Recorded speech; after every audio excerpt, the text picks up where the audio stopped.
one apology. Councillor Pauline Young is an apology, so we just I'm happy to move an apology in a second from Councillor Gates. Actually, yes, sorry, I should say that we're up and running and we should be streaming, shouldn't we? Sorry, so are we already streaming? No. We are, all good. So moved by myself, seconded by Councillor Gates. This is for the apology for Councillor Pauline Young. All those in favour? Okay, that is carried. Firstly, confirmation of the minutes is starred. I'm just wondering whether anyone's happy to star 5 unless there were any questions. It was something that was discussed before with the investment attraction, so I think it's all pretty straightforward. Is anyone happy to have that starred, or does anyone have any questions on it? Oh, great, yeah, so Councillor Gates said, yeah, she's happy to, so you're happy to second it, so that's good as far as starring it. So one, confirmation of minutes is starred, 5 is now starred. So what we'll do is we'll take the vote on 1 and 5. All those in favour? That is carried. It was seconded to Councillor Tozer. Sorry, just so you know. Yep, thank you. Item 2, conflicts of interest. I'm not aware of any. Does anyone have any conflicts at all that they needed to declare? No? Okay. So we can move on. Rather than going to item 3, we're actually going to go to item 4 in the first instance, which is a presentation by Destination Gold Coast. It is in closed session, so I will actually need someone to move us into closed. Sorry?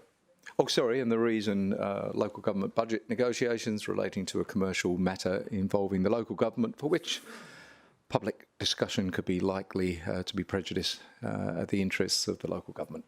So 5's already been starred and done, so they're the reason. So moved Councillor Gates. Do we have a seconder? Councillor Taylor, thank you. All those in favour? We are now in close.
and we are streaming again. Councillors, I want to deal with the recommendation on the presentation that that we've just had. Not that one, but item 4, I think it was, wasn't it? 4 or 5? 4.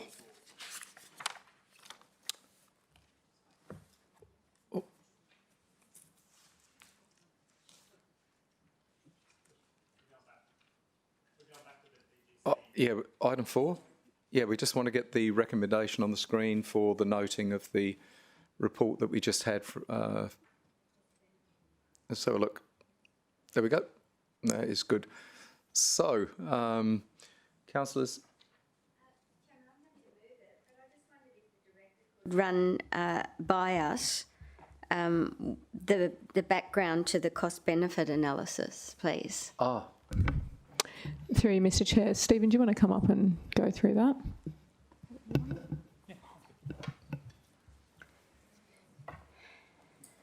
they know we're doing that? I don't know.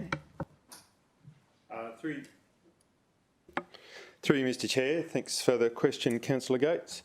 The reason for the cost-benefit analysis is there's 25,000 businesses that contribute to the tourism levy. Out of that, DGC have 633 members. What we want to do with DGC is have a look, is there a better way that we can actually evaluate how their membership should go. So in the past, and their membership's grown by, I think, about 200 in the last year since it's been free.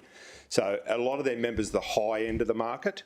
What we're trying to do is understand they should be also working with a lot of the low end of the market, the mum and dad sort of operators and those tourism operators that are, that need that support more so than anything. So what we've sort of worked with DGC is to be able to sit down and say, let's work out, is there a better way that we can do the membership side of things for them to grow that membership, and utilise more than the 633 they've got, hopefully get into the thousands of members for them. So in our closed session presentation, there was mention of a database that was in their possession. Would you know, have they circulated the information about free membership to that entire database? Yeah, so they've circulated that membership, the free membership, and they've still only had the 633. So I think the engagement that's happened over the previous years with a lot of the the 25,000 that pay into the levy hasn't happened. And so a lot of people are very standoffish with DGC as a member. Thank you.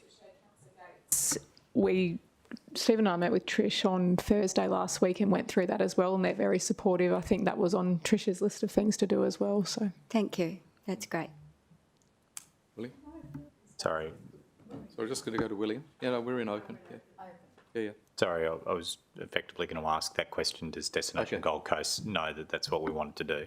Do you, Mr. Chair, Councillor Anthony? They do. Thank you. Sorry. Okay. All right, councillors. We've got a mover, have we? That's Councillor Gates. Yes, and I'm happy to second it. No, we had Councillor Patterson, I think it was. It was actually seconded Councillor Patterson for the recommendation that is on the screen there. Are we happy to take the votes? No further questions? Or okay, we'll take the vote. All those in favour? That is carried. And thanks, Steve.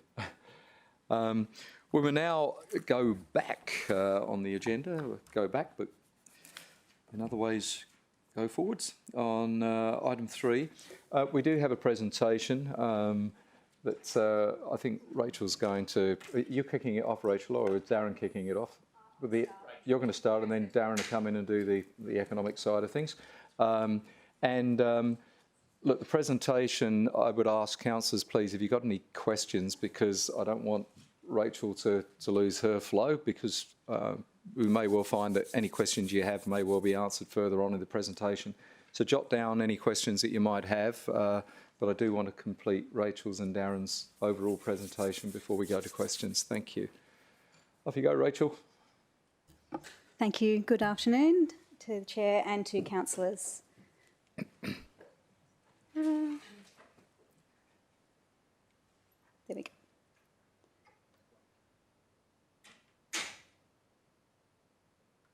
There we go. My apologies. The Destination Tourism Management Plan has an action to deliver tourism experiences in Springbrook and the Gold Coast hinterland that are accessible and diverse in their offering. The action includes investigation into the development of key tourism infrastructure products such as a skywalk or a sky rail. In 2019, Council approved the undertaking of a pre-feasibility assessment for a cableway to Springbrook. The purpose of the pre-feasibility was to assess whether there's an economic justification for a cableway to Springbrook and what the likely benefits might be. The assessment was completed in November 2020, concluding that there is merit in a cableway to Springbrook, particularly as part of a broader strategy for the hinterland, that there's market opportunity for the project. Subject to more detailed analysis, a cableway proposal could break even within 10 years. There are numerous challenges requiring further investigation and detailed assessment. However, there are good prospects that a well-conceived, responsive cableway proposal could be formulated. It's important to note that the assessment did not evaluate any particular proposal or route and that a reference design has not been prepared.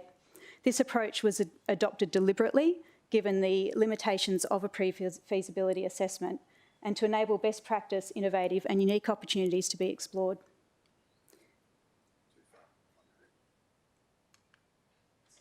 It is, apologies. The area of study for the pre-feasibility assessment is shown generally by the red outline on this diagram. It broadly extends from Mudgeeraba in the top right of the slide to the Springbrook Escarpment towards the left. The Springbrook National Park covers the densely vegetated area between Springbrook and the ridgeline that extends from Mount Nimmo, in a southwesterly direction towards the border in the south. 2,400 hectares of Springbrook National Park form part of the UNESCO World Heritage Area, the Gondwana Rainforest of Australia. This World Heritage Area is comprised of about 40 separate reserves located between Newcastle and Brisbane.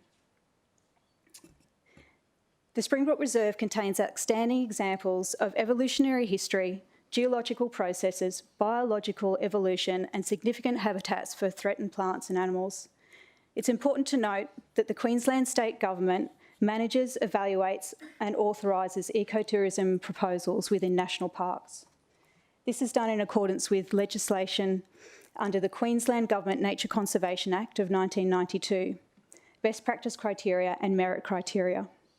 The Queensland Government's ecotourism facilities on national parks implementation framework guides the consideration of proposals for ecotourism in operations in national parks. Broadly, the framework requires that an ecotourism facility on a national park should offer a unique or innovative experience, an experience that is different to that is already available in the national park. Also, that an ecotourism facility should focus on presenting the area's unique natural and cultural values. This poses the question, would a cableway offer a unique experience that showcases the natural and cultural values of the environment in an equitable and accessible way? It's critical that any future proposal appropriately balances economic benefits with the outstanding natural features of the locality. The framework for ecotourism facilities on national parks has several overarching principles for best practice, including being compatible with the outstanding natural and cultural values of the Springbrook National Park and World Heritage Area, fitting within the character of the Springbrook National Park, minimising its footprint and any associated impacts, contributing to protecting and positively enhancing the national park, engaging with, involving and benefiting traditional owners and local communities, and encouraging visitors to appreciate and to want to protect and conserve the national park. The pre-feasibility assessment was done in two phases. In the first instance, a high-level desktop investigation was undertaken to identify opportunities, challenges for a cableway to Springbrook. These included ecology, visual amenity, bushfire hazard, cultural and heritage, the Gold Coast tourism market and visitor profile, and demand for cableways. The purpose of the phase was to establish parameters on which to base the economic and financial assessment. The parameters resulting from that first phase included the essential elements of a cableway, such as the cableway visitor profile, the cable car type and ticket cost, the estimated number of visitors, and the construction and ongoing operating costs. These informed the tourism profiling and ultimately the economic assessment as to whether a cableway could offer economic benefit and be financially viable for a proponent to build and operate. The proposition of a cableway has significant technical, environmental, social and market-based challenges. The Springbrook National Park forms a significant remnant of the radial spur of the ancient Tweed Shield volcano. It's home to numerous rare and threatened fauna species and a great diversity of plant species. The area on this diagram that is hatched shows the extent of the World Heritage Area. The red and orange areas, which cover most of the area of interest, indicate the extent of remnant forests. The pale green illustrates areas of remnant forest regrowth, and the dark green areas are either cleared or plantations. At some point, a cableway to Springbrook would pass through areas that contain nationally and indeed globally significant species. Assessment at Commonwealth level will be required to address the World Heritage Area values and species listed under the Environment Protection and Biodiversity Conservation Act of '99. A future proponent would be required to undertake a full environmental impact assessment, and the environmental, social and economic impacts would be considered and assessed by a whole-of-government process. Springbrook is well visited by people wanting to immerse themselves in the national park, see waterfalls and experience the outstanding views over the forest to the coast. View sheds from extremely popular lookouts, my apologies, I am too trigger happy. View sheds from extremely popular lookouts include extensive areas of high visual amenity and forested areas that are significant for scenic amenity and for landscape character. This map illustrates the visual constraints and opportunities of the study area. The major ridgelines are shown in black. The priority view sheds are shown in red, and these are visible from lookouts, falls and scenic routes for the public. The highly constrained view sheds are shown in yellow.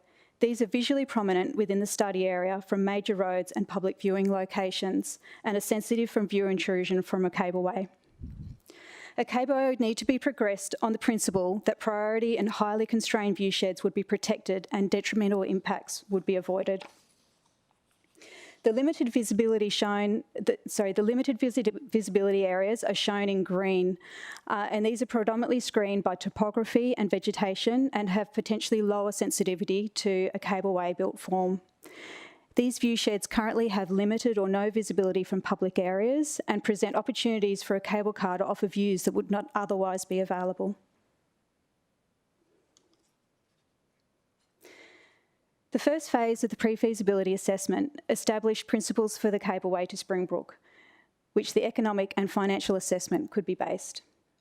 These broadly included a gondola vehicle typology, a base station off the Gold Coast Springbrook Road, a mid-station, a destination station up on the Springbrook Plateau, tower design and placement to minimise visual intrusion, and ecologically sustainable design, construction and operation.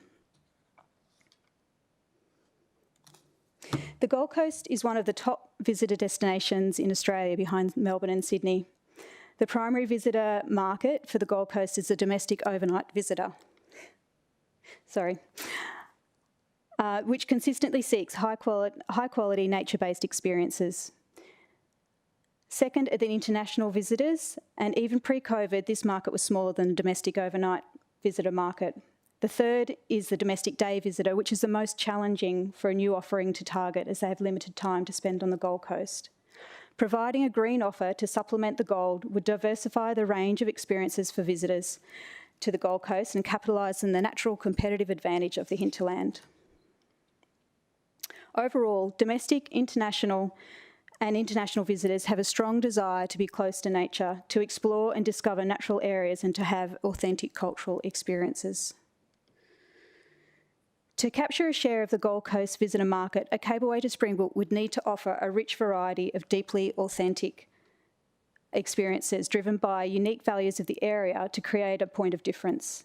These unique values include such things as the Gondwana Rainforests of Australia World Heritage Area, the rich and diverse local ecology, the traditions and stories of the local First Nations people, European history of the region, and the character and spirit of the local community. I'll now hand over to Darren to present the economic and financial analysis.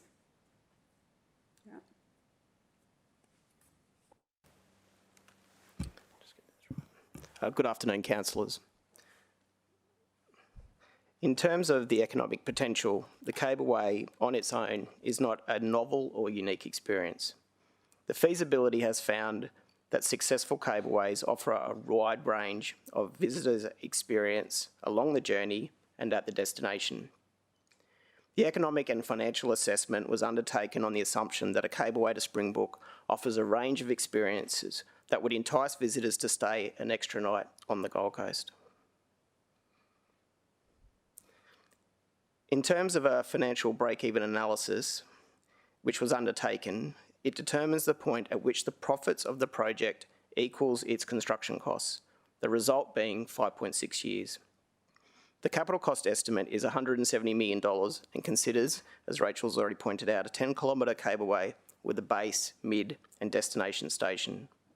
The revenue assumptions are based on a 12% attraction rate to the cableway of overnight visitors on the Gold Coast, and that equates to around 4.8 million people.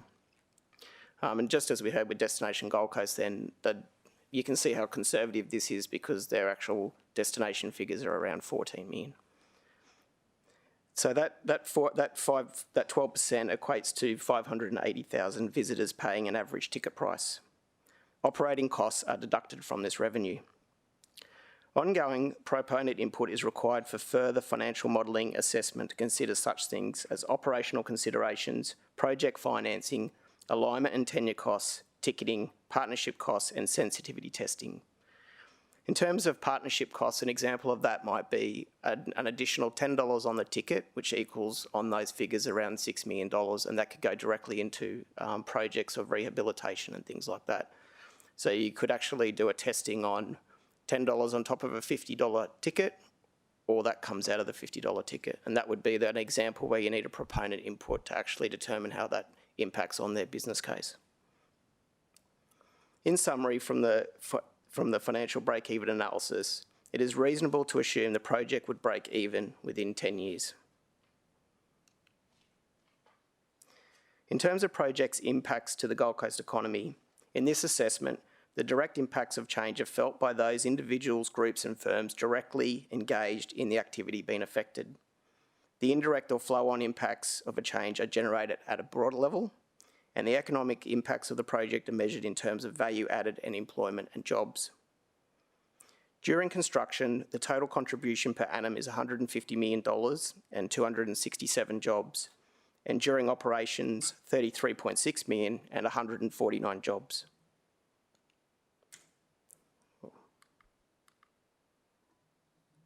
In terms of project impacts on the tourism industry, as a result of the cableway operations, the total contribution to the tourism industry is 48.3 million and 409 jobs.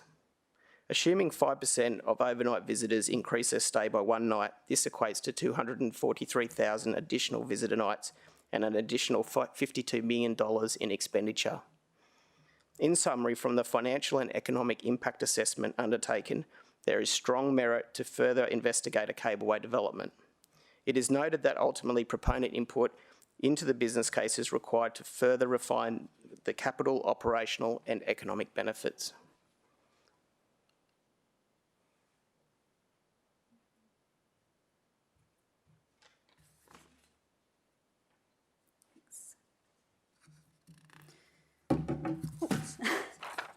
At completion of the pre-feasibility assessment, the City sought guidance from the State Government as to what the next steps might be. On the 26th of March this year, Acting Director General of the Department of Environment and Science wrote to the CEO of the City of Gold Coast to advise that the State sees that thorough and extensive community and traditional owner consultation would be led by Council would be the necessary next step in determining a feasibility of a cableway. As well as seeking to understand the concerns and support of the community and traditional owners, the outcomes of this consultation could also aim to develop a set of community parameters for a cableway, identify strategic projects that might address issues ahead of or as part of a cableway project, identify opportunities to celebrate the Indigenous culture of the area, develop long-term sustainable economic development opportunities for traditional owners, and establish a framework for ongoing consultation with traditional owners and the community. A consultation strategy would be prepared, and a consultation and community expert engaged to manage this process. The consultant that was commissioned to undertake the pre-feasibility assessment could be extended to inform the consultation approach. It's important to note that the state has advised that the outcomes of the consultation would be considered as part of a later request for state involvement in the process. Before you move on, you showed me that letter, and that was actually from the Department of Tourism, not the Department of Environment. It was copied to the Department of Environment. Apologies. Thank you. Yes, Yeah. thank you. So Department of Tourism wrote that letter, not the Department of Environment. They were copied in on it, but Yep. yeah, I'm just Provided. being very clear. Yeah. Thank you, Councillor Tozer. The pre-feasibility assessment found that the area shaded on this diagram has potential to accommodate a cableway of 10 kilometres in length and offer a new way to experience the Springbrook National Park. The focus area contains part of the Springbrook World Heritage Reserve and is confirmed by state and local government GIS mapping has remnant forests and significant species. Detailed on-site investigations would be required to further understand constraints within the focus area. Given the scale, this would be a timely and costly exercise. It also has high priority and significantly constrained view sheds, bushfire hazards and other significant constraints. However, it is somewhat less constrained than further up the valley, which is towards the border in the south, and therefore may have more potential to accommodate a well-conceived cableway proposal. It's recommended that this focus area is adopted for consultation with the broader community and traditional owners. Ultimately, the details for a cableway route, stations and other components would need to be developed by a proponent that intends to finance, construct and operate the cableway. However, to clarify the expectations and the approval process, state and local government could work together to progress a certain level of de-risking and a business case development before seeking market interest. This would provide the market with the confidence that there's a coordinated pathway established for assessment. Therefore, following the council-led consultation, a two-phase process is proposed. The first phase would start with the state and local government developing a memorandum of understanding to establish governments, roles and responsibilities before working together for the de-risking and to establish the foundations of a business case. Subject to a procurement pathway analysis, the approach to the market could possibly be through an expression of interest and a request for detailed proposal that would be led by state. In phase two, the proponent is responsible for preparing a full business case, undertaking community and traditional owner consultation and seeking approvals and resolving tenure arrangements, as well as undertaking the design, construction and operations. Through this phase of the process, government would be available to support the proponent as established by phase one. The pre-feasibility assessment concluded that there is an economic justification for a cableway to Springbrook and that there is market opportunity for the project. It also reconfirmed that the fact that there are numerous challenges that would require investigation and detailed assessment. The recommendations are to seek funding to progress community and traditional owner consultation in accordance with the state government advice and to commence the activities discussed in the way forward. Any questions?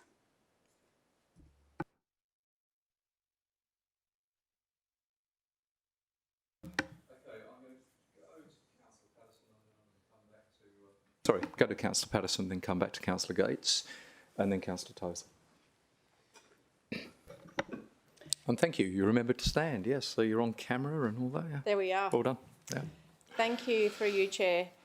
Thank you for the presentation.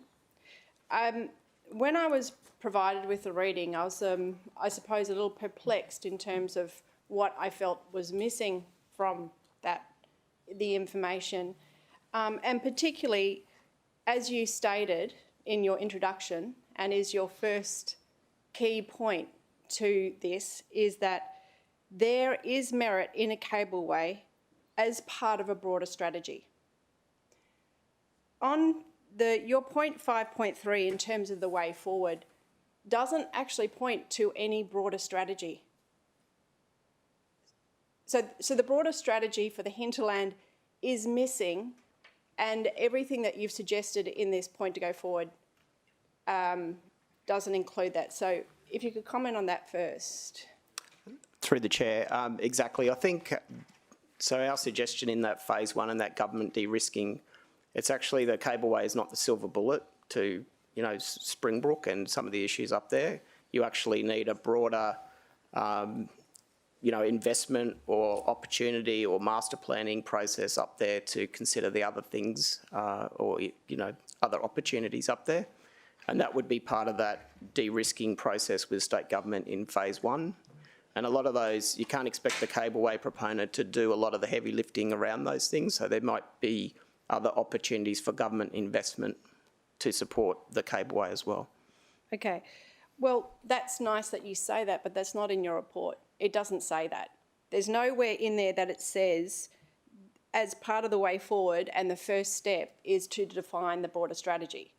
What it says is, how do we, work out the business case and make sure that everything fits with this piece of the puzzle? So it seems to be a bit back the front.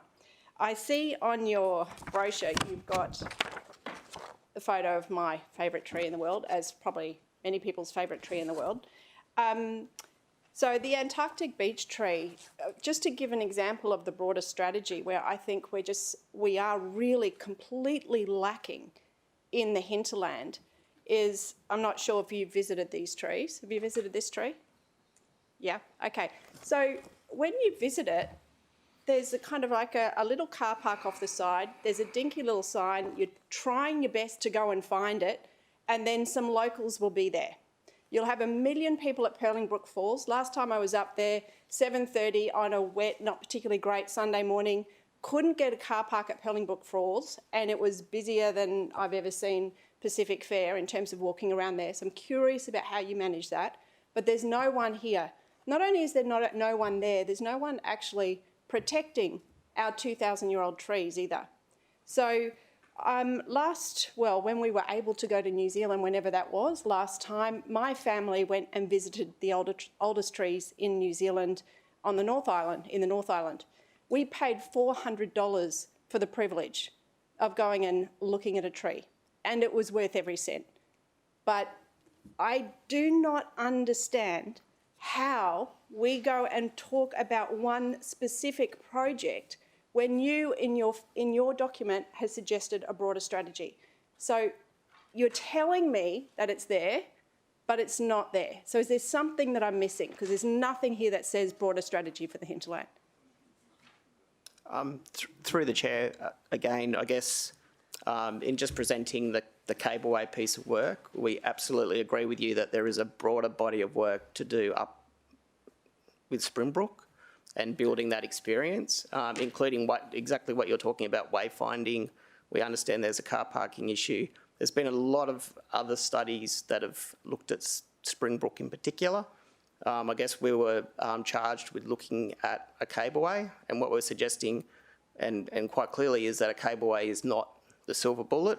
You do need everything that you're talking about in terms of having that experience up the top of Springbrook to make the cableway successful. I'm curious whether you considered then, before bringing to us a recommendation to go down specifically for the feasibility study of a cableway, is that we investigate. I'm curious why that's not a resolution. Okay, so we've identified that a cableway has merit as part of a broader strategy of the hinterland. How come the first recommendation is not design and consider a broader strategy for the hinterland? Through the chair, I guess if that's a decision for council, that is obviously includes budget impacts and budget asks to do that. At this stage, we would have been going back to the state government to do that de-risking work. The state government have come back and clearly said to council that we are to undertake council-led extensive community consultation and traditional ownership. And that's why we're here back at council to say this is what the state government have put to council, and then at the conclusion of that we would go back to state government, and it would be a decision for them to come and join up with council to do exactly what you're talking about. Councillor Gates. Thank you, Chairman, and I am standing. The point that I wanted to make, firstly though, clearly there needs to be a lot of rigour around the environmental, social and economic impacts that this may impose on the national park, and we all get that at the outset. But during the presentation and in the report, it was made clear that the state manages, evaluates, I think was the word, and coordinates such projects. And yet in the recommendation, it actually suggests going to consultation prior to getting the MOU signed. I just wondered, was that your intent, or is the intent to establish in the first stage the memorandum of understanding between council and the state? Because whilst I can appreciate where we're heading and why, and I am totally supportive of the project being de-risked should it proceed, I don't see the point in doing the consultation if the state and the Department of Environment, as well as tourism, are all on board and that MOU can be put in place. Through the chair, I guess our council officer preferred recommendation was actually to sign up with state government and exactly do that, is to do that de-risking process together. They have clearly come back to us with their preference that we undertake some community consultation and traditional ownership consultation or engagement before that they would come back and have that discussion around an understanding or a joint understanding of the way forward. Thank you. Thank you, Councillor Castro. So I just want to clarify this idea of talking to the state government. So in the correspondence that we've had, it occurs to me that primarily our engagement as council has been with the Department of Tourism. That's correct. And so we haven't actually engaged with the asset custodian of the primary asset that is impacted by this project. Is that? The Department of Environment manages national parks. Sure, we've had a number of workshops with the pre-feasibility consultant that led that, and there was definitely engagement with Department of Environment and Science officers and officers from national parks. Yeah, and so have we received any I'm not sure if I could find it, but was there any correspondence whatsoever from the Department of Environment about this project? No formal correspondence. They participated in the workshops. Yeah, but they haven't written to us. There's been no official... I couldn't see anything in here. I just wanted to sure there's nothing missing. Okay. So to me, that's missing. And it's a significant gap for us to proceed and even entertain the idea of going back to the community. The agency at the state government who is actually responsible for national parks needs to have engaged with us in writing. And the fact that that doesn't exist beyond a state officer turning up at a workshop causes me great pause, and I'm not convinced that us spending money on further progressing the economic and community consultation exercise without actually getting something in writing from the custodian of the land on which this project should proceed on, it makes no sense. And so I think I want to echo Councillor Gates' view that without a memorandum of understanding with the state that involves the asset custodian, it makes no sense to move forward. I wanted to flag, I've prepared a very similar but different set of recommendations for the committee, and I'd love to speak to that if you're okay. I appreciate we're still in the questions phase, but I'd love to put that on the table if you're okay with it. I've provided it to Robin, but... Yeah, I'd rather just get all the questions first. Of course, yeah. So when that time comes, I'd love to just... It's not very different, but it is... Councillor Owen-Jones. Thank you, through you to the officers. So I've been a councillor since 2012, and I appreciate that the cable car may have been subject to an earlier report by council, but it hasn't in the time that I've been here. But I also am lucky enough to have lived through the experience of the Broadwater Marine project and all of the other variations that have happened since then. And I think that if we're going to look at creating a new tourism product for the city, we need to start by making sure all of the major stakeholders are on board and on the same page. And I appreciate the state's written to us suggesting that the traditional owners be consulted, and that clearly makes sense, and that we engage in community consultation, that makes sense. What doesn't make sense to me is any of those things happening before the state is actually at the same table. And I know that at the last, version 4 of the Oceanside Cruise Ship Terminal was that we had written to the state inviting, from memory, the Coordinator General to be involved with that particular project. And it just strikes me that it would make the world of sense for us to be inviting the state to have their Coordinator General involved in this project. So rather than us have the correspondence from one state department and silence from another state department, we actually were engaging with the principal within the state of Queensland who can help coordinate the various arms of state government. So do you have any thoughts in regards to the state's Coordinator General being involved? Through the chair, absolutely. There's a way forward summary on page 6 of the glossy brochure. And part of that process, we were always, from a council officer point of view, considering that this would be a coordinated project because it does involve an environmental impact assessment. It does involve EPBC, and that would be a logical avenue for an approvals process in this particular case. What we do need to do is have a proponent leading that and doing all the heavy lifting. I would not recommend that council starts on that process.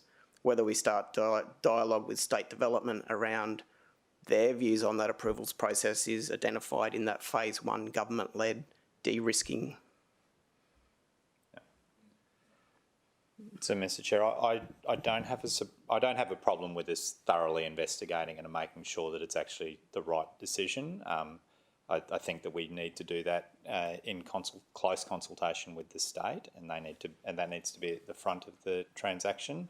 And I know that we slide into talking about proponents from time to time, and my personal view is that if the city is going to be staking some funds in regards to de-risking it, I think that we should also be making it clear at the very start that the city won't be a proponent and won't be staking capital past a feasibility de-risking exercise. So I would be disappointed if what came out of the talk of Cableway was the general public thinking that the City of Gold Coast is going to be taking a investor stake in a $170 million project that might take 5.5 years to repay. That, for me, is for private capital to make their assessment as to whether or not that makes sense. And it's for me, it's for the state as effectively the controller of the land to determine whether or not it actually makes sense for the state in terms of wanting to grow its tourism pie by exploring an area such as a cable car.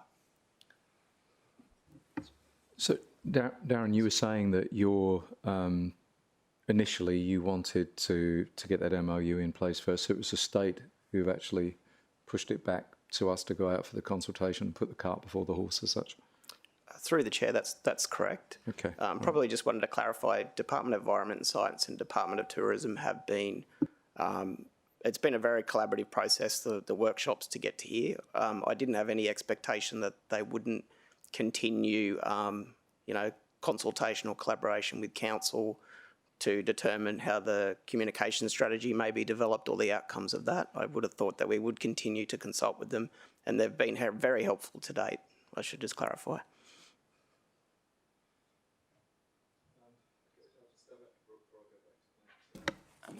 If I can just come back to the broad strategy thing again. So if we're doing that, who does that? Would it be Scenic Rim Council with us, with the state government? I mean, so again, it's the first point in your document and what you said that we need the broad strategy first, and still I'm not hearing it. You're talking about de-risking and specific things. What you're talking about will relate to the cableway. So so if I was going to alter this, how would we create that? Do we have any control over that? So through the chair, I guess we're in probably 6 months into probably a 5 or 6 year project based on the 2 phases of project. So the de-risking would be probably 2 years with government, And then the actual phase 2, which is proponent-led, would be 3 years if you've got an EIS process, EPBC, then, construction. So it's quite a long process. I'm sorry, you're still talking to me about the cableway. So My question is, as is pointed out in your introduction as the first point that's required, is that this works as part of a broader strategy of the hinterland. So de-risking of the cable project aside, how would we actually go about creating effectively a master plan, broader strategy for the hinterland? Is that up to us, or is that up to the Scenic Rim Council? through the chair, I think it would be up to state government and the city to determine that broader outcomes for Springbrook. If you look at that way forward on page 6 again of the glossy, we've actually got in there city works and support, and that's where we were contemplating those things as additional wayfinding or other opportunities up on top of Springbrook.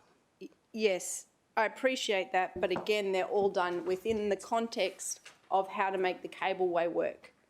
And I think what works from a broader strategy perspective is you do that as a first piece, whether the cableway is there or not, right?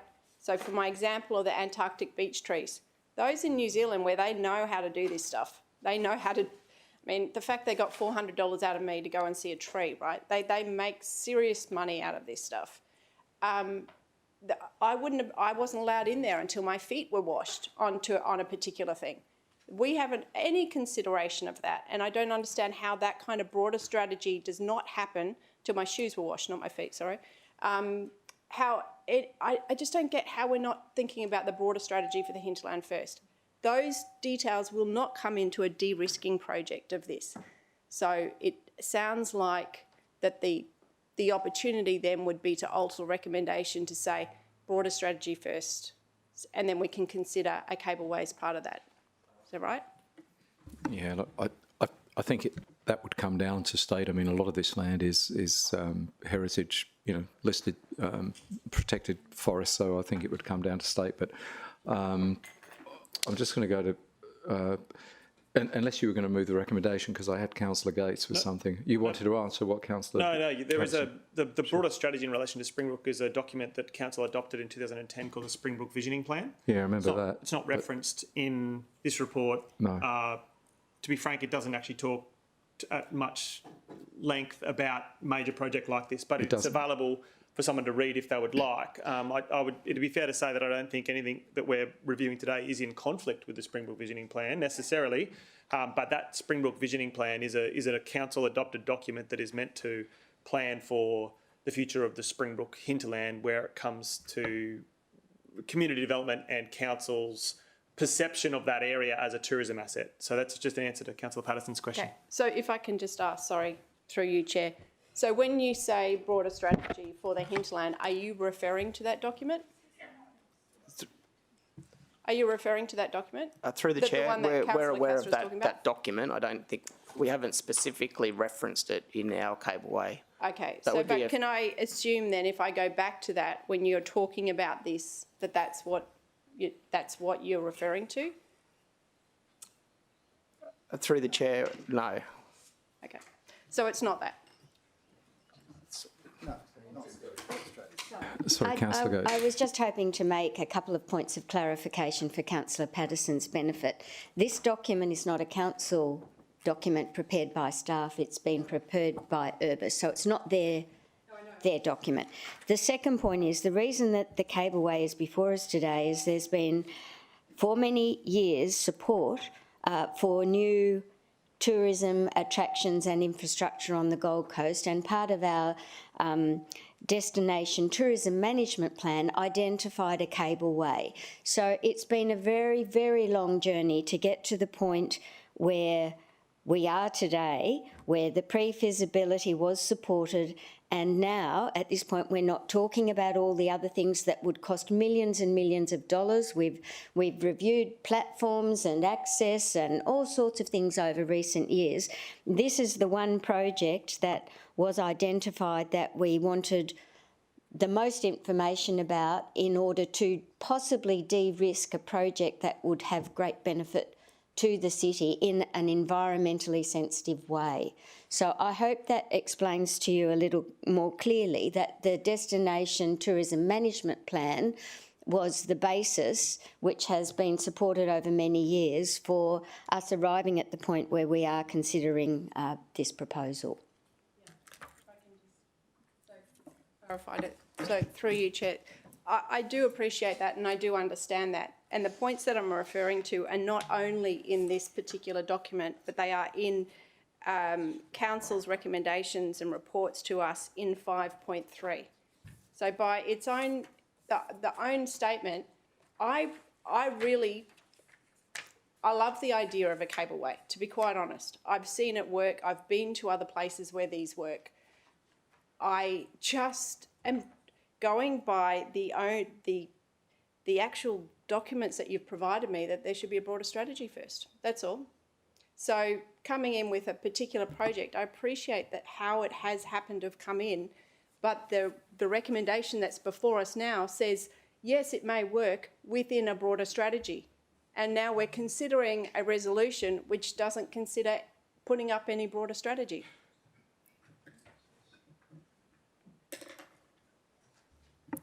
I'm going to go back to Councillor Tozer. Any other questions other than to, if there's no more, No, I'll please, move the. If you have a recommendation that you wanted to put up, then please, this is the time. So the motion that I've put together is very similar to the officer's recommendation, and it has regard for some of the conversation or some of the debate that's occurred here in chambers today. I'm neither for or against the cableway. I want to be very clear about that.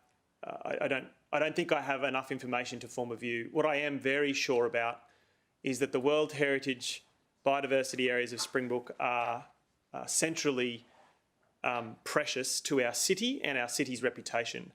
And if any development was to threaten that, I think we should not go ahead with that development.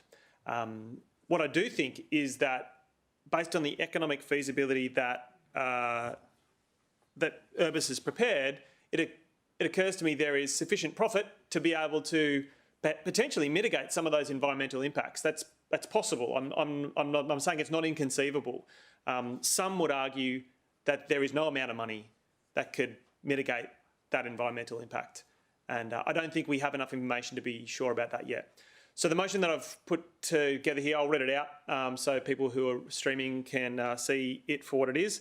The Council develop and execute a memorandum of understanding between the Queensland State Government and City of Gold Coast to consider a Gold Coast cableway in the Springbrook National Park and hinterland. 2, that the 2021-22 budget include $500,000 funded from the tourism and economic development component of the differential rate.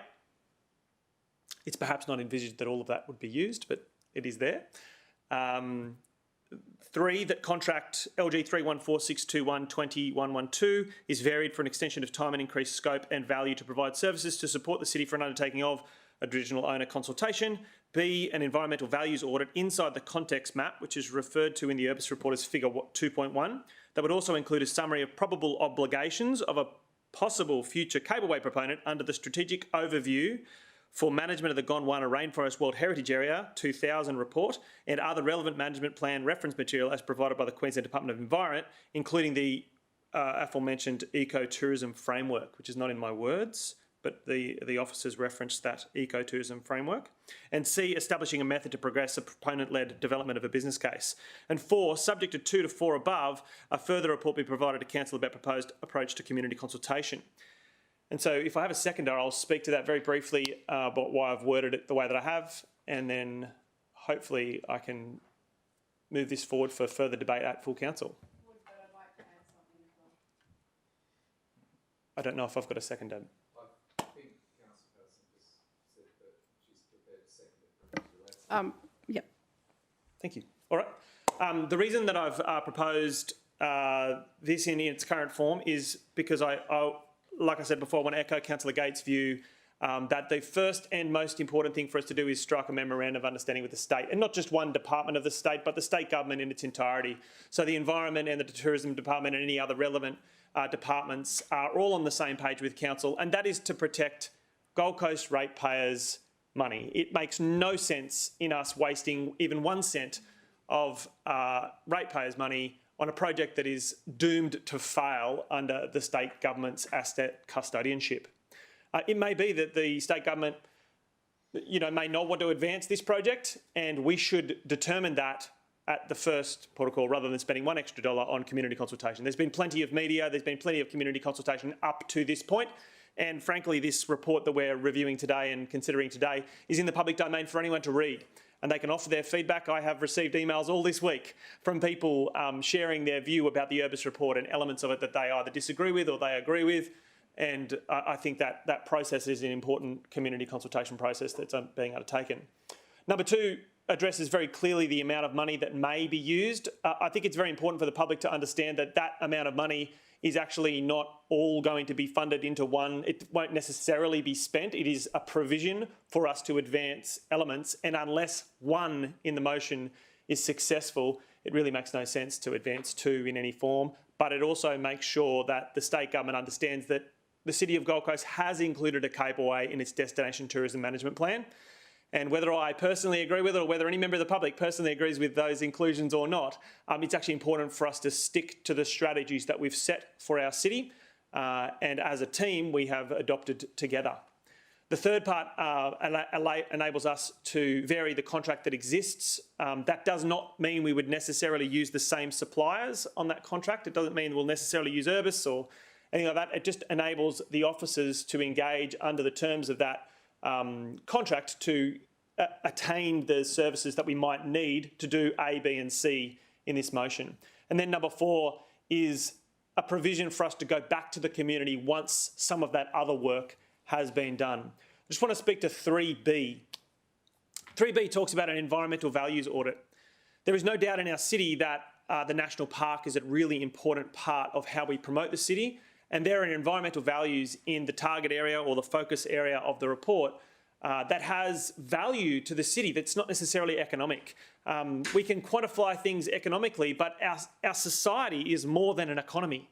It's not just the dollars that we make or the jobs that we create or the economic growth that we advance. Our society is more than that. There are environmental values, there's quality of life elements, there's other community values that extend beyond economy, and I think this environmental values audit is effectively trying to say that inside that snapshot that we're considering for this cableway, what are the environmental values in there? What are the weed management issues in there? What are the pest management issues in there? What are the World Heritage values that are informed by the Gondwana Rainforest Management Plan?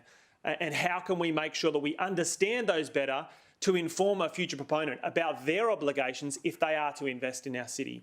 And that's an important part of this motion, and I hope that councillors will take a look at this and consider it worthy of their support. Councillor Patterson. Thank you, Chair. Through you, I was wondering if Councillor Tozer would consider a slight change, which I don't think changes his intent, which would be in 3.A to change the wording to for the undertaking of defining a broader strategy for the hinterland, including through traditional owner consultation. I really would like to keep the traditional owner consultation separate to other elements. It could be a separate point. I'm happy to put maybe in order to attain Councillor Patterson's support, I'm happy to have consideration of a broader hinterland strategy. I've got to say that I think this project is separate to that separate body of work, and I'd be more inclined to have a general business item that specifically achieves what Councillor Patterson is seeking, rather than integrated into this motion. I actually think I'd prefer to do it separately, and I'd be happy to offer a separate GB item to deal with that if that's a future report of the Economic Development Unit of Council. Okay, thank you.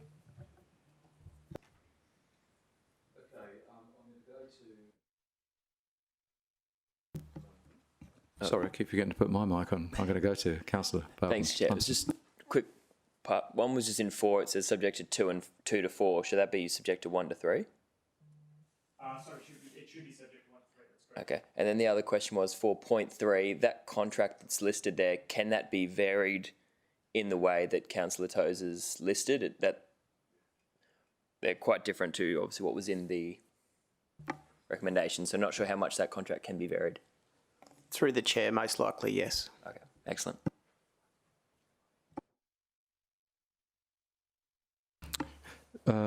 Councillor Tozer's spoken to the motion. Are there any other speakers or any other questions about the motion? Councillor McDonald. Mr Chair, there was an addition. Was that addition put in there that you spoke about? Oh, sorry. There was a report referenced by the officer that I think was referred to as the ecotourism framework. Is that what it's called?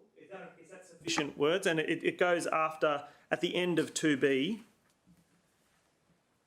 where it says Queensland Department of Environment. I just put in brackets, including the ecotourism framework. I'm not sure what that document is, but I wasn't aware of it until you mentioned it in your presentation, and I think it's an important reference document. So the proper title, is that what you're seeking? I'm happy to use that title as long as you understand that that report that you referenced should be that document. Chair, yes. I was going to say, are there any speakers against the motion, but I've got Councillor Gates with a hand up there. Oh, sorry, Chairman. I just need to have a better understanding before I can support this of 3.3b and why at this point in time it's necessary to have that there. And I don't think it should be 3(1)A, 2B, 3C. It should just be 3A, B and C. Thank you. Yeah, so if Councillor Tozer could enlighten me on that. Yeah, so the reason I've included 3B is because in the report it talks about the gap in understanding all of the environmental values, and the management plan that was adopted by both the state and federal government in 2000 is 20 years old. And like any development location or area or geographic area, in 20 years things change. And so whilst I don't want to rehash that entire project, I think with specific reference to what we are generally trying to achieve in the target area in figure 2.1 in the Urbis report, it makes sense for us to have a summary understanding or an audit understanding of what a cable proponent, and the scope of work that I'm hoping to include in that is taking into account the metrics that Urbis have used to determine economic pre-feasibility. We should be able to assess, for instance, 500,000 visitors. We should be able to assess, at least to some extent, what that might mean in relation to people stomping their boots onto a World Heritage Biodiversity Areas National Park, and we'd be able to talk about weed management. So when someone comes in with mud from another location, brings it into one location from another location, that creates weeds. That's just one very simple example of impact. And so what I think is currently lacking in all the community consultation that we've done is there's no conversation about what the actual environmental values are inside there, inside that area. The only thing we have is 20 years old. And I think it's important to refresh ourselves before we further advance this project. Does that answer the question? Well, it does, but I was more comfortable with 2 as part of the officer recommendation, which outlined the way forward in section 5.3, because the project de-risking involved proposal assessment, tenure approvals, EIS, EPBC and native title. And I was more comfortable with all of that being included within rather than that specific environmental values audit. So I would foreshadow a motion that is similar but that includes some of the original recommendation if this is not successful. So in the interest of trying to come up with a motion that we can all agree on as opposed to going with an amendment or a foreshadowed motion, is there wording I'm reticent to use the word endorse, but I have no objection to elements of section 5.3 or even all of section 5.3, the wording section 5.3 being included in 3. Okay, well, Maybe we change the word so that contract LG is varied for an extension of time and increased scope and value to provide services to support the city for the undertaking of the way forward in section 5.3, including. sorry. I'm sorry, I'm trying to work with you here, but what I had hoped was that we would say, leave the 1 as it exists in the recommendation, make it a 2 is your number 1, and then a 3 that says council endorses the proposed way forward as outlined in section 5.3, including the undertaking of a community and traditional owner consultation process and the establishing a method to progress the proponent-led development of a business case. Yeah. And, you know, obviously the funding commitment and the contract variation as existed in the recommendation. That would be my preference. I feel like what we've proposed on the table there encompasses what Councillor Gates wants. I'm fixed on making sure that explicitly in the recommendation we move today that we talk about the environmental values. Section 5.3 isn't adequate to convey to the public how important the environment in this area is. Sorry. And I'm not an environmentalist, I just think it's important. We're all environmentalists. Through the chair, could I just advise that currently, as the recommendation reads, we wouldn't be getting Urbis to do traditional ownership consultation, and it's the actual resolution for the Urbis engagement. It has to be separate to those bodies of work. We are limited to a certain cap in the way we've engaged Urbis, so we wouldn't be able to. We would have to go back out to market for those components. I don't want to engage Urbis necessarily. I would not like to. I wouldn't presume to. But you're suggesting that the contract is inextricably linked to Urbis. Is that what you're saying? The way it's through the chair, the way it's written at the moment, leading 3 into ABC actually engages Urbis to do those bodies of work. See, that's not what we talked about. That's a shame. I don't want to do that. I definitely don't want to do that, but I didn't believe that it unnecessarily wedded us to Urbis. But I think it's a combination of Councillor Gates's idea with maybe your B fleshed out if you can convince Councillor B. If Councillor Gates could come up with a way to, if I could add the environmental values audit or something about environmental values more explicitly in a motion that Councillor Gates is proposing, I'd be grateful. Would be grateful. Would you like me to try? Give it a crack. Okay. Thank you. Okay, can we first of all have the one from the officer's recommendation? Then number 2, that council supports, he doesn't like endorses, that council supports the proposed way forward as outlined in section 5.3, including the undertaking of a community and traditional owner consultation process. Oh, down the bottom there, yeah. Including colon. And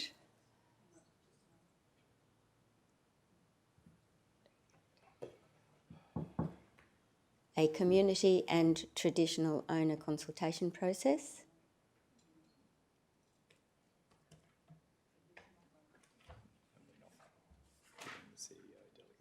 No.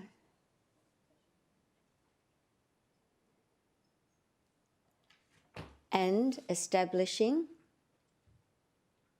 a method to progress to a proponent-led development of a business case. Remove the rest of that and go down to number 3 is remains and number 4 remains. A, B and C disappear. A, B and C go. Full stop. Did you not just say that the contract couldn't be varied for traditional owner? So this would be a separate contract engaging somebody for the traditional owner.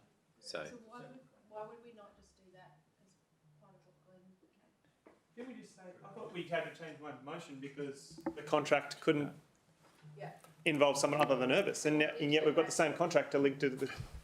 So through the chair, we were going to engage under City. a strategy for communication for community. We would deal directly with traditional owners around that piece of work. We haven't put in. We were seeking Urbis to be extended to support us to do those bodies of work. what Glenn's Sorry, we've left out. Not directly. We've left out the most important thing, which was number 2 should actually be the memorandum of understanding. So number 2 should be the that council. kids' school, which is above, which is what Glenn proposed. That number 1 becomes number 2. That one. Thank you.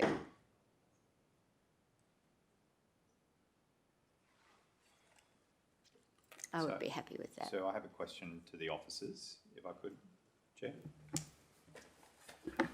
So that, as roughly sketched out at the moment in terms of 5, allows officers to separately engage with the traditional land owners, and the 5 is about extending an existing contract with Urbis to do other works, including consultation at some point in the future. Is that right? So through the chair, we're going to go to open market for a communications consultant.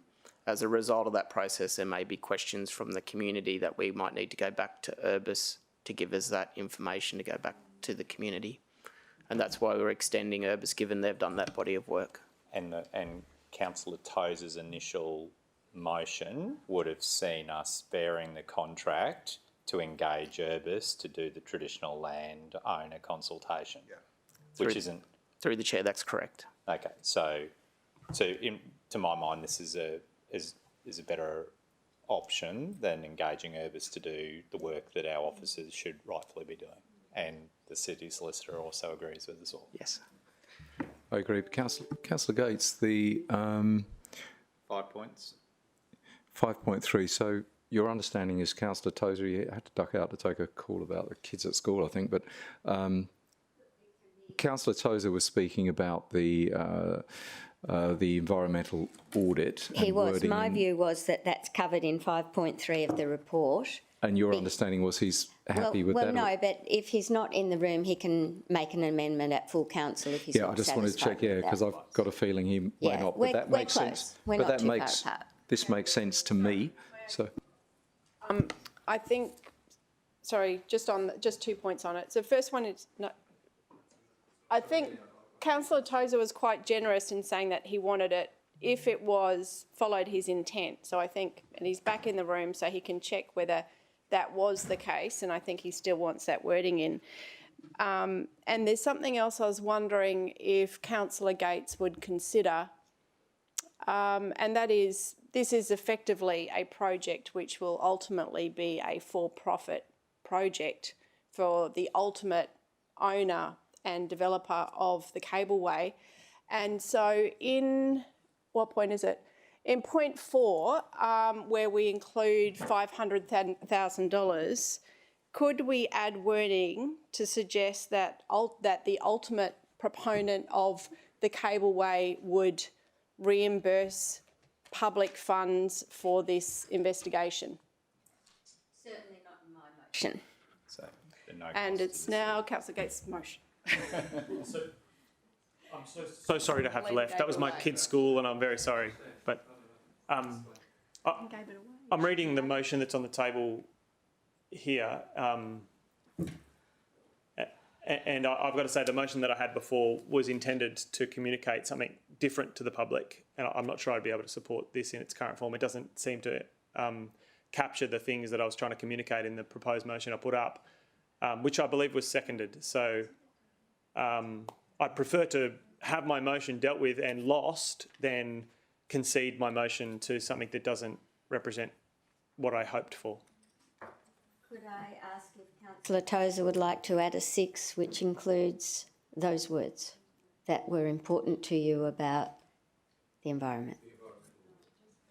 Yeah, so that would be sufficient. So in my previous motion 3B, that element I think is what people from the community are telling me is critically missing from the work that we've done so far. So if that could be included in there.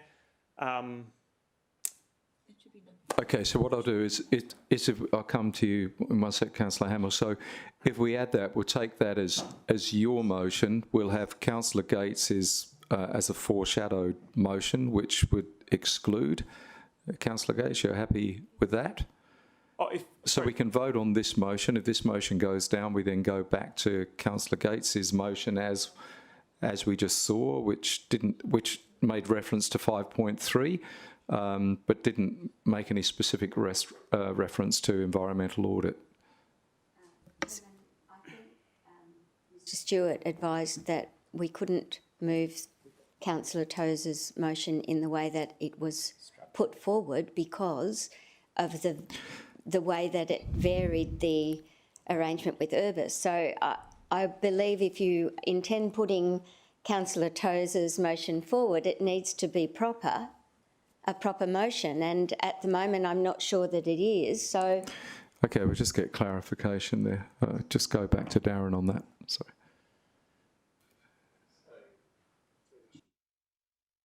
His original recommendation, it had Urbis doing those bodies of work under it, and that included the traditional ownership body.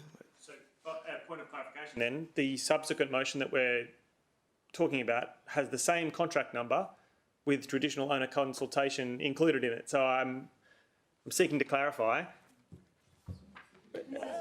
How can I reword my motion in order to satisfy the City Solicitor's advice to you in relation to contract variations? Through the chair, what I'd recommend is taking the councillor officer's recommendation and putting under 2 your B on the Under 2.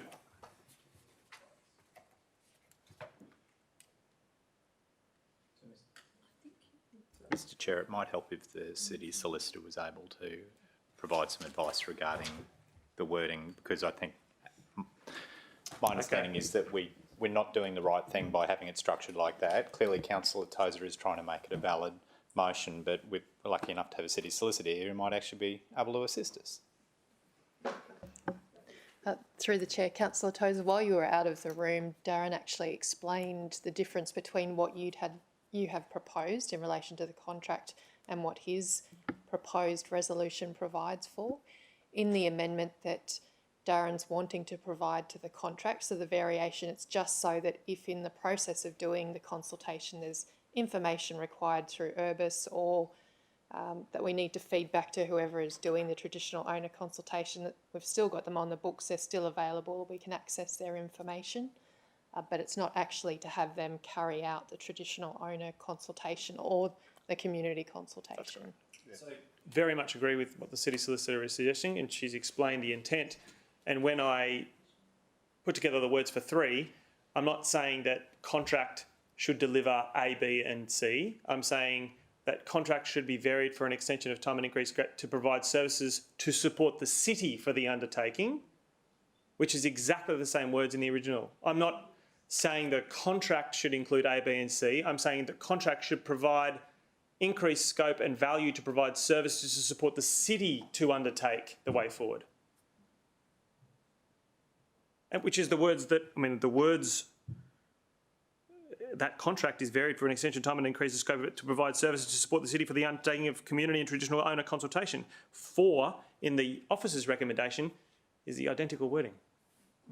Could you clarify throughout? Could the City Solicitor clarify her position? I know you can't offer it without me asking. Through you, Mr Chair, I understand the point that you're making, but I think that the way that it's drafted raises the concern that Darren has flagged, that it reads to most people as if what you're doing is extending that particular contract to provide those particular services. So I think we can easily tweak that so that that's not a concern, and I think that's something we can do pretty easily. I'm happy to go over and assist if... Oh, the suggestion I'm making is that at support the city, we just create a new 4, just press enter at that point. No, in my current motion. So where it says support the city in 3, just go to the end of the word city at the top. Yep, just press enter. And that the council undertake the way forward in section, that's it. Leave it at that, and you can just bring the rest of it up.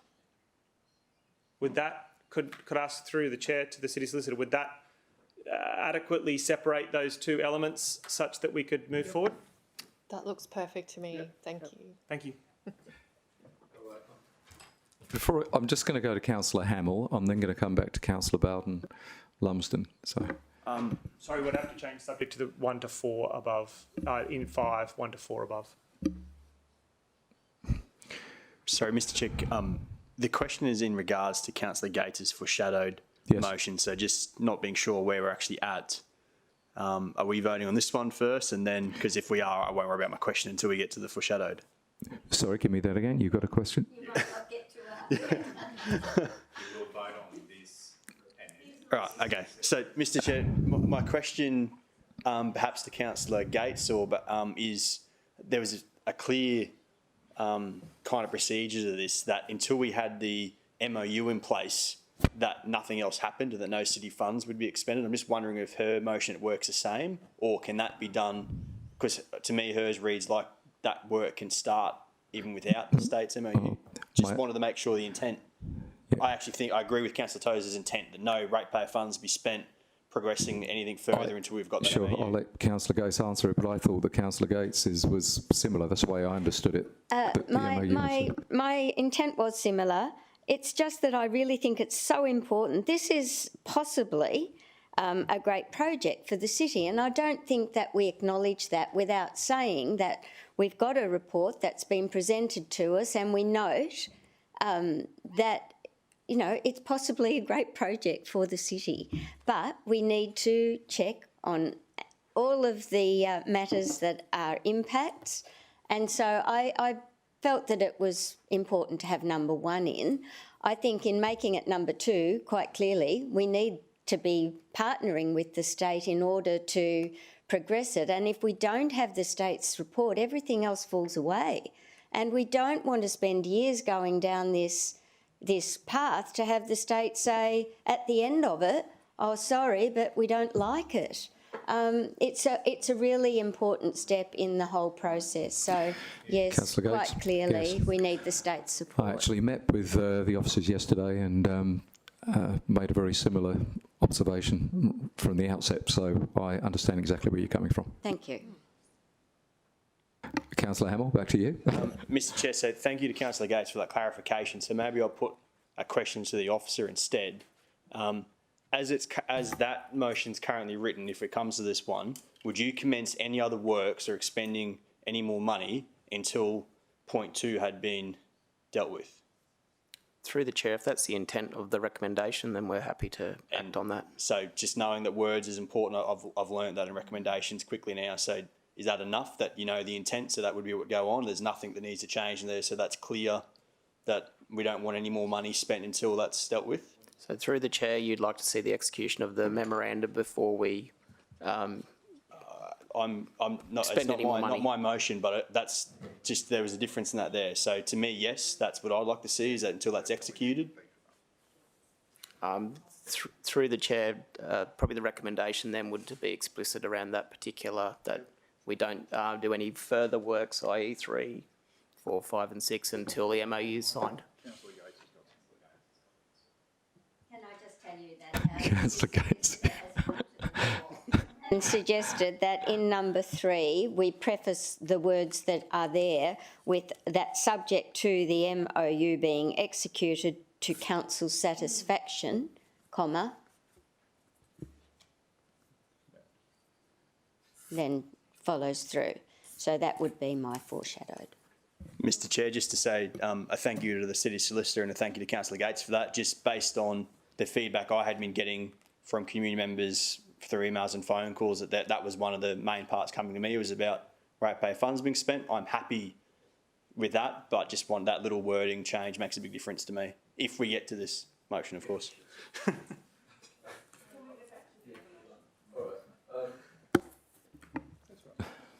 Thank you, City Solicitor. Thank you. I'm going to go to Councillor Bowden-Lumsden if he still has a question.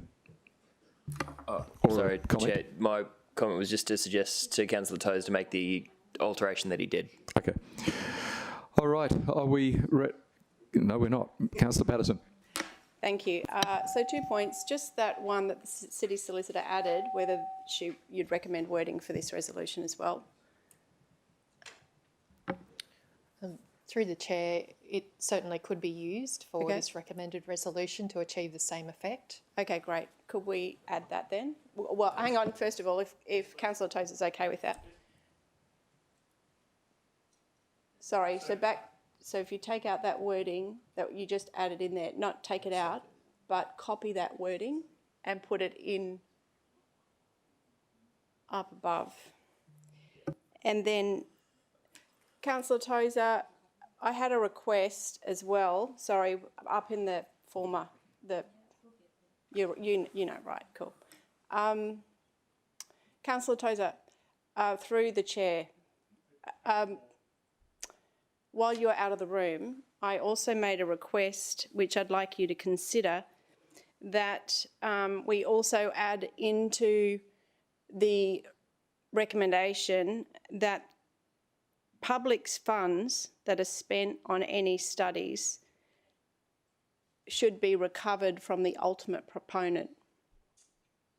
I am loosely supportive of that idea. However, I don't think it's lawfully able to be resolved in that way. And I'd ask through you, Chair, to the City Solicitor whether I don't believe that'd be a lawful amendment to our resolution. Through you, Mr. Chair, that's correct, and that's because in a resolution we can't resolve for a third party to have to do something. Okay. So by trying to put that in the resolution, it would make it an invalid resolution. Okay, thank you.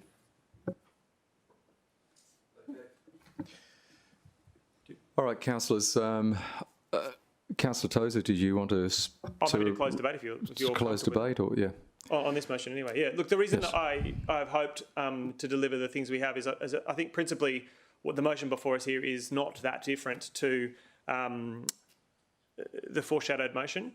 The most important thing I think is for us to undertake that memorandum of understanding with the state government.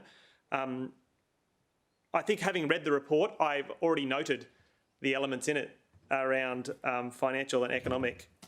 But frankly, by its own admission, the report doesn't deal with social or environmental considerations to much extent at all.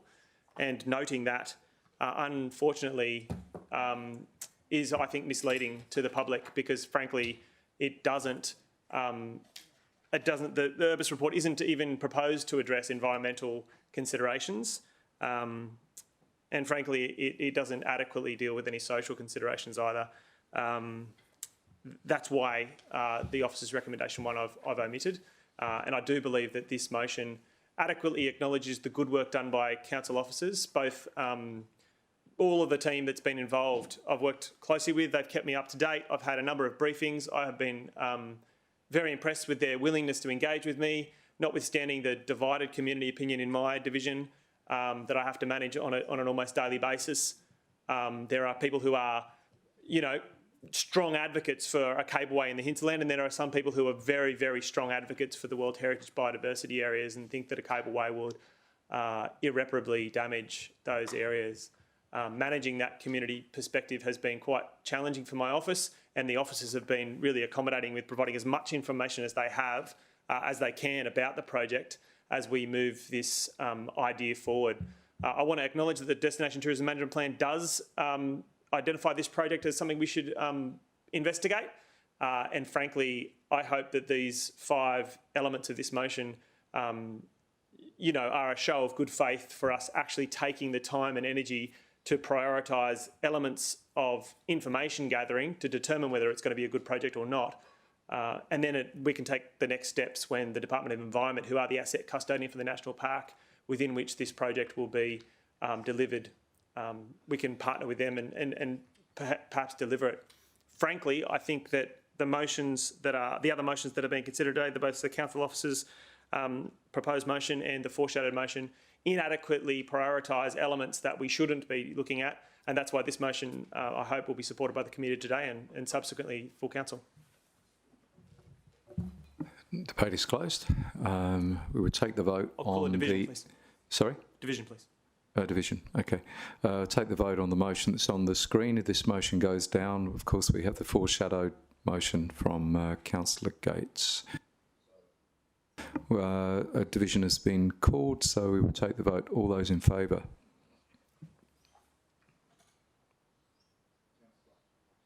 Sorry, so do you want me to call the division? I can do that. Councillor Tozer, Councillor Daphne McDonald, Councillor Belton Lumsden, Councillor Patterson and Councillor Taylor. Oh, sorry, you didn't have your hand up? Sorry about that. So that's 4. 4. Okay, those against? Councillor Gates, Councillor Bob Lacastra. Okay, so the motion is carried. So the foreshadowed isn't going to get a run, so because that is carried. Sorry? But the foreshadowed will form part of the minutes for the meeting? I think we can... Yes, we can do that. Yeah, Okay. yeah, we can do that. Yeah, Yep. It doesn't have to be in a committee, but you can do whatever you like. Yep. Okay, councillors. Is there someone? Sorry, Chair, just there wasn't enough people up on screen. Sorry? Councillor Pauline Young, isn't it? Apology. Yeah.